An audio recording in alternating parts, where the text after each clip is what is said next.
South ఇండియాలోనే అతి తక్కువ ధరలకి రత్నాలనందించే ఏకైక సంస్థ 6JVR.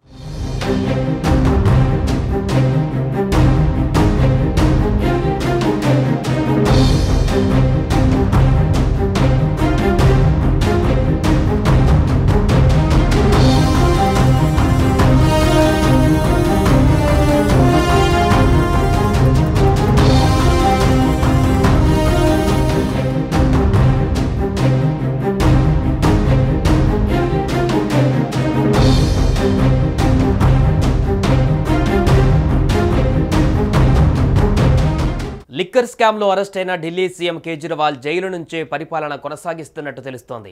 జైలు నుంచి ప్రభుత్వానికి సంబంధించిన తొలి అధికారిక ఉత్తర్వులు జారీ చేసినట్టుగా ఆప్ వర్గాలు తెలిపాయి. జల వనరుల శాఖకు ఈ ఆర్డర్స్ జారీ చేశారు. ఎన్ఫోర్స్మెంట్ డైరెక్టరేట్ కస్టడీ నుంచే ఆయన ఆదివారం తొలిసారి ఢిల్లీకి మంచినీటి సరఫరా విషయంలో ఆదేశాలు జారీ చేసినట్టుగా సమాచారం. దీనిని ఓ నోట్ రూపంలో జల మంత్రిత్వ శాఖను నిర్వహిస్తున్న అతీషి మార్లీనాకు ఆయన పంపించారు.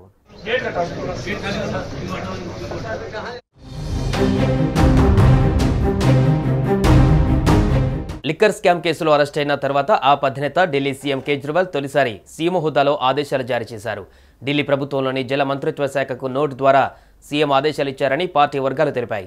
ఇదిలా ఉంటే ఈడీ అధికారులు జారీ చేసిన సమన్లకు స్పందించకపోవడంతో మార్చి 21వ తేదీన కేజ్రీవాల్ను అరెస్టు చేశారు. మనీ లాండరింగ్ చట్టం ఉల్లంఘన ఆరోపణలపై ఆయన ఇంట్లో తనిఖీలు నిర్వహించారు. తర్వాత కోర్టు ఆయన్ను మార్చి 28 వరకు ఈడీ కస్టడీకి ఇచ్చింది. కానీ ఆయన ఇప్పటి వరకు సీఎం పదవికి రాజీనామాను సమర్పించలేదు. లాకప్ నుంచే పరిపాలన కొనసాగిస్తారని ఆప్ వర్గాలు బలంగా చెబుతున్నాయి. మేము అంతకు ముందే చెప్పాం, కేజ్రీవాల్ ప్రభుత్వ పాలన కొనసాగిస్తారు. జైలు నుంచి పాలించకుండా ఏ చట్టము అడ్డుకోలేదని మంత్రి అతీషి మార్లీనా వెల్లడించారు. ఆయనపై ఆరోపణలు రుజువు కాలేదని, అందుకే ముఖ్యమంత్రి పదవిలోనే కొనసాగుతారని మార్లీనా స్పష్టం చేశారు. మరోవైపు కేజ్రీవాల్ జైల్లో ఉన్నా ముఖ్యమంత్రిగా కొనసాగుతారని ఆప్ స్పష్టం చేసింది. దీంతో జైల్లోని వ్యక్తి సీఎం బాధ్యతలు నిర్వహించవచ్చా అన్న చర్చ మొదలైంది.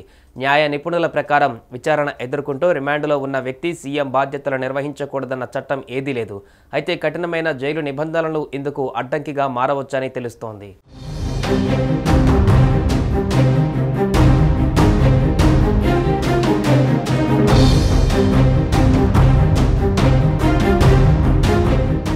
సుమన్ టీవీలో మీ పర్సనల్ అండ్ బిజినెస్ ప్రమోషన్స్ కోసం కింది నెంబర్కి కాంటాక్ట్ చేయండి.